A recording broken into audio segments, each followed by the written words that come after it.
ఇప్పుడు ఈయన ఏవి రాజు.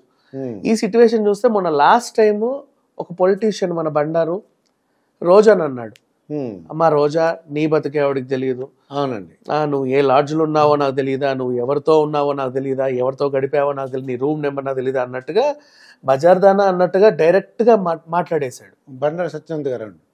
ఆయన్ని కూడా ఇది తప్పండి అని 10 మంది చెప్పారు. ఆయన కూడా మరి ఇంకా ఆయనకి ఏం చెల్లించలే, బై బికాస్ ఆయన తొక్కలే అన్నట్టే ఉన్నాడు. ఇప్పటిదాకా సారీ అని చెప్పిన దాఖలాలు లేవు ఆయన.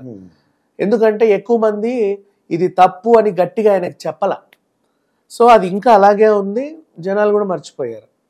ఎందుకు ఆ సిచ్యువేషన్ చెప్పాను అంటే, ఒక రాజకీయ నాయకుడు డైరెక్ట్ గా ఒసే బజార్దానా అని తిట్టినప్పుడే ఆయన చేత సారీ చెప్పించలేకపోయారు. అధికారంలో ఉండి నేను ఇండైరెక్ట్ గా అంటే మాత్రం తప్పే ఉంది అనుకున్నాడో ఏంటో గాని. ఏవి రాజు సన్నాసి, వీడు అసలు ఎలా మనిషి అయి పుట్టాడో అసలు వాడికే తెలియాలి. ఈ గాడిద ఏం వాగిందంటే, సరే ప్రెస్ మీట్ ఏదో పెట్టారు, మంచి ఛానల్ ఎదురుగా సన్ టీవీ, అక్కడ ఉన్న నేషనల్ ఛానల్స్ అన్ని ఉన్నాయి, 2 ప్రధాన ఛానల్స్ ఉన్నాయి. ఆయన కూడా అన్నా డిఎంకేకి చెందినటువంటి వ్యక్తి, ఏది మన జయలలిత గారి పార్టీ. సరే మంచి హోదాలో ఉన్నటువంటి మనిషి, ఎడ్యుకేటెడే. సందర్భాల్లో ఇప్పుడు నువ్వు రాజకీయాల్లో ఉన్నావు, ప్రతిపక్షాన్ని విమర్శించాలి. ఏమనాలి నువ్వు, ఒరేయ్ సన్నాసులారా మీరు ఏ లాడ్జీలోకి వెళ్తున్నారో మాకు తెలియదా, ఎంతమందితో కులుకుతున్నారో మాకు తెలియదా, మీ గెస్ట్ హౌస్కి ఎవడొస్తున్నాడో ఎవడబోతున్నాడో మాకు తెలియదా, ఇలాంటి మాటలు అంటే వాళ్ళు ఏమంటారు, ఎరా నువ్వు చూసావా ఆధారాలతో పెట్టు, నీ బతుకు మాకు తెలియదా, నువ్వు అది నువ్వు ఈ పర్లా వింటూనే ఉన్నాం కదా చాలా సార్లు, అలవాటైపోయింది జనాలకు. త్రిష ఎందుకు వచ్చేది మధ్యలో నీ గెస్ట్ హౌస్ కి, అంతేనా? నువ్వు మీ ఫామ్ హౌస్ కి 25 లక్షలు పెట్టి త్రిషని తెచ్చుకోలేదా నాకు తెలియదా అని అతన్ని అన్నావు, నువ్వు అతన్ని తిట్టాలని అన్నావు, మధ్యలో నీ త్రిష ఎందుకు వచ్చింది? నీకు చెప్పింది ఆవిడ నాకు 25 లక్షలు ఇచ్చారండి ఆ రాత్రి అంతా అక్కడ కులికేసి వచ్చాను అని చెప్పిందా? లేదు కదా. టంగ్ స్లిప్పే కాదు, ఎలిగేషన్ పాస్ చేసావు. త్రిష కూడా ఏమనింది, అటెన్షన్ గ్రాప్ చేయడానికి ఇట్లాంటి చీప్ ట్రిక్స్ ఉపయోగిస్తున్నారు, ఇట్లాంటి వాళ్ళు మనుషులైనా గాడిదలు అన్నట్టు ఆవిడ ఏదో స్పందించి వదిలేసింది. అండ్ విశాల్ గారు స్పందించారు, ఇంకొంతమంది మాట్లాడుతున్నారు, కమల్ హాసన్ లాంటి వాళ్ళు, రజనీకాంత్ లాంటి వాళ్ళు కూడా ముందుకు వచ్చి ఇది చాలా తప్పని చెప్తున్నారు. మన తెలుగు ఇండస్ట్రీ నుంచి కూడా ప్రముఖులు చెప్తున్నారు.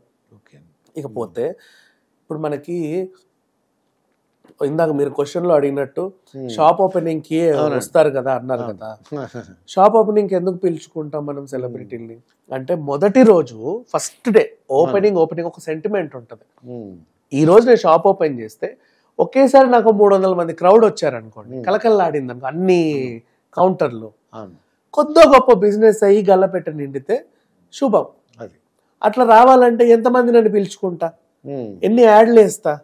ఒక సెలబ్రిటీ ఎవరో వచ్చింది అనుకోండి కత్తిరింపులకి, ఆవిడ వెనకాల ఆవిడని చూడడానికి ఎగబడే జనాలు ఓ 4-5 కాళ్ళు లోపలికి వస్తే 4-5 కాళ్ళు బయటికి వెళ్తే గల్లపెట్ట తెరిస్తే ఓ 1/4 కిలో బంగారం అమ్ముడు పోయో లేకపోతే 2-3 చీరలు అమ్ముడు పోయో ఇంత డబ్బులు ఉంటాయని చెప్పేసి అనుకుంటారు ఆ బంగారం నగల షాపు వాళ్ళు కానీ ఈ షాపింగ్ మాల్స్ వాళ్ళు కానీ. అంటే తొందరగా అందరికి ప్రజల్లోకి వెళ్ళిపోవాలని కోరిక వాళ్ళకి. నెక్స్ట్ ఒక ఈవెంట్కి సెలబ్రిటీని పిలిచాము అంటే పెద్ద రియల్ ఎస్టేట్ ఆయన, నా ఈవెంట్ గొప్పగా జరగాలంటే నేను ఒక హీరోనో హీరోయిన్ పిలిపించి వాళ్ళు వెళ్ళారనుకో గొప్ప. ఇప్పుడు ఒక స్టార్ సెలబ్రిటీ పెళ్లి జరిగింది అక్కడికి, లేదా లైక్ ఒక మంత్రి పెళ్లి జరిగింది, సినిమా తారలు వచ్చి వెళ్తారు, అది పేడే యాక్చువల్గా చెప్పాలంటే, డబ్బులు ఇచ్చే పిలుచుకుంటారు.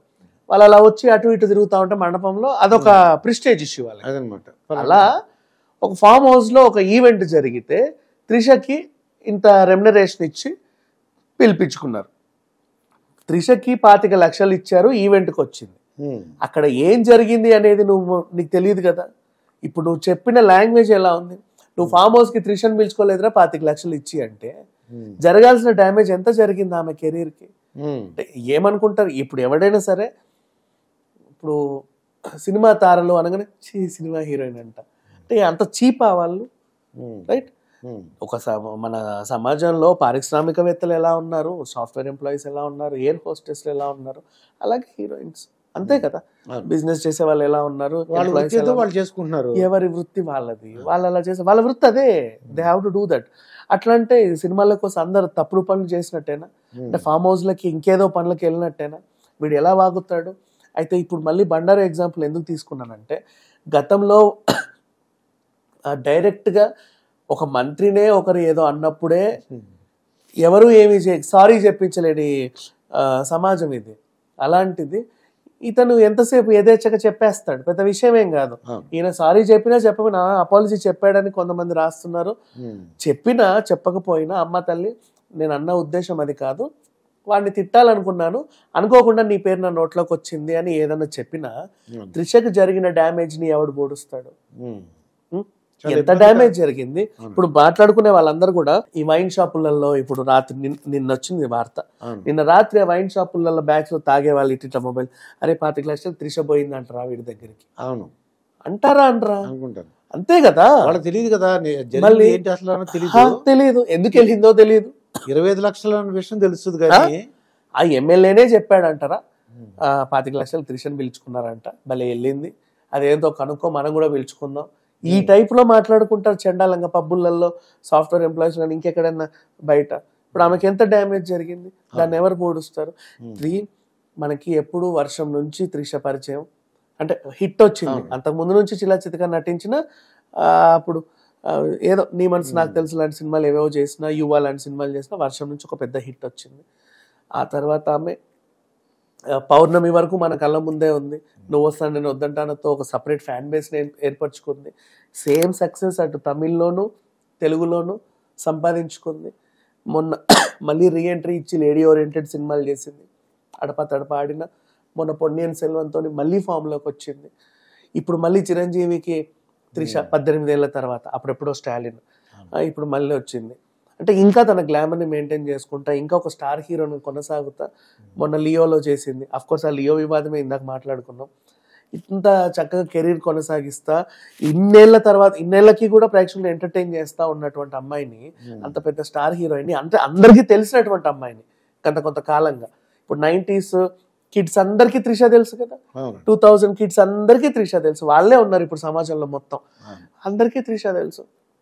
అలాంటి అమ్మాయిని పట్టుకొని 25 లక్షలకి ఫామ్ హౌస్కి వెళ్ళిందంట అని ఒక్క మాట, ఎంత చీప్గా ఉంది అది. నేనేమంటున్నానంటే ఇలాంటి వాగుడు వాగినప్పుడే ఆ త్రిష చేతే వీళ్ళని పబ్లిక్ ప్లాట్ఫామ్ మీద అదే చెప్పుతో కొట్టించారనుకోండి, దాన్ని రికార్డ్ చేసి అన్ని ఛానల్స్లో వేస్తే ఇంకొకడు గొంతు బయటికి మాట్లాడడానికి భయపడతాడు. నిజంగా కూడా అట్లాంటి పనులు ఎవడు చేస్తున్నాడు? డైరెక్ట్ మంత్రులను తిడితేనే అడిగిన దాఖలాలు లేవు. ఓ మాజీ మంత్రి వచ్చి ఫామ్ లో ఉన్న మంత్రిని తిడితేనే ఇప్పటిదాకా ఏమీ చేయలేకపోయారు. అలాంటిది ఇప్పుడు వాగడ, రేపు ఇంకొకడు కూడా వాగుతాడు. ఇప్పుడు అంటే ఫర్ ఎగ్జాంపుల్ న్యూ ఇయర్ ఈవెంట్కి మనం ఇంకో స్టార్ హీరోని పిలుచుకున్నాం, ఆ న్యూ ఇయర్ ఈవెంట్ మీరు చేశారు, నీకు నాకు పడలా. రేపు నేను మొన్న 1వ తారీఖు నువ్వు ఆ హీరోయిన్ని తెచ్చి ఏం చేసావో నాకు తెలియదా, 10 లక్షలు ఇచ్చి తెచ్చుకున్నావు నాకు తెలియదా? 10 లక్షలు తెచ్చుకున్నావు, ఆమె ఎందుకు వచ్చింది? ఆ ఈవెంట్ చేసి వెళ్ళింది. కానీ నేను అన్న మాట ఎట్లుంది? న్యూ ఇయర్ రోజు నువ్వు 10 లక్షలు తెచ్చుకొని ఆ హీరోయిన్ తెచ్చావు, మధ్యలో ఆ హీరోయిన్ ఎందుకు వచ్చింది? ఇది మాటలు. అంటే వీళ్ళు రాజకీయాల్లో ఒకరినొకరు విమర్శలు ప్రతి విమర్శలు చేసుకోవడం మానేసి మధ్యలోకి వేరే వేరే క్యారెక్టర్లను లాగి, ఇప్పుడు ఇతను దాడి చేసింది అవతల వ్యక్తిని, వాడికి ఏంలా, వాగిన వీడికి ఏమిలా, నేషనల్ వైజ్ గా పాప మా పిల్ల రాసే ప్రతి ఒక్కరు. ఇప్పుడు మీరు చదివింది కూడా అంతేనా? 25 లక్షలకి ఫామ్ హౌస్కి వెళ్ళిన త్రిష ఎలా ఉంది? ఎంత చండాలంగా ఉంది. ఆ అమ్మాయికి ఎంత డ్యామేజ్ జరుగుతుంది. ఎన్ని కోట్లు ఇస్తే, ఎన్ని డబ్బులు ఇస్తే, ఎన్ని ఇస్తే ఆ పిల్లకి ఆ మచ్చ పోతుంది అందుకని చెప్పేసి అదే ప్లాట్ఫామ్ మీద పబ్లిక్ లో నిలబెట్టి త్రిష చేత 4 చెప్పు దెబ్బలు కొట్టిస్తే, వాడి చేత సారీ చెప్పిస్తే, అప్పుడు అది మళ్ళీ అందరూ టెలికాస్ట్ చేస్తే ఓహో ఇలా జరిగిందా, ఇంకో మనము జాగ్రత్త ఉండాలని అందరూ కూడా అదుపులో ఉంటారు. కొన్ని సంవత్సరాల క్రితం కూడా ఒక న్యూడ్ అమ్మాయి స్నానం చేస్తున్నట్టు కూడా వీడియో వచ్చిందండి, మీరు విన్నారో లేదు? త్రిష గారి మీదే, అంటే అప్పుడు మార్ఫింగ్ ఏదో అంటారా? అవునవును, బాత్రూంలో త్రిష స్నానం చేసింది అన్నటువంటి అని చెప్పేసి ఫేక్ వచ్చాయి. మొన్న రష్మిక డీప్ ఫేక్ న్యూడియోలతో పోల్చుకున్నా కూడా ఇవి అవుతానే ఉంటాయి. అండ్ అదేంటో కానీ త్రిష కెరీర్లోనే కొంచెం వివాదాలు ఎక్కువ. పాప ఆ పిల్ల పెళ్లి వరకు వెళ్ళి వెనక్కి వచ్చింది, అదొక వివాదం. తర్వాత ఇంకేవో వాళ్ళతో వీళ్ళతో ఎఫ్ఐఆర్లని, అదని ఇదని బోల్డ్ అని ఉన్నాయి. అయినా సరే అవన్నీ తట్టుకొని నిలబడిందా. ఈరోజు మళ్ళీ స్టార్ హీరోయిన్ కదా, మళ్ళీ మెగాస్టార్ పక్కన మళ్ళీ హీరోయిన్ కదా. త్రిష సక్సెస్ అవుతుంది అంటే ఎన్ని ఎంతమంది ఎన్ని అన్నా, ఎంతమంది బురద జల్లినా, ఎంతమంది ఏమన్నా సరే తట్టుకొని ఇంకా స్టార్ హీరోని కొనసాగుతుందంటే గొప్ప విషయమే కదా.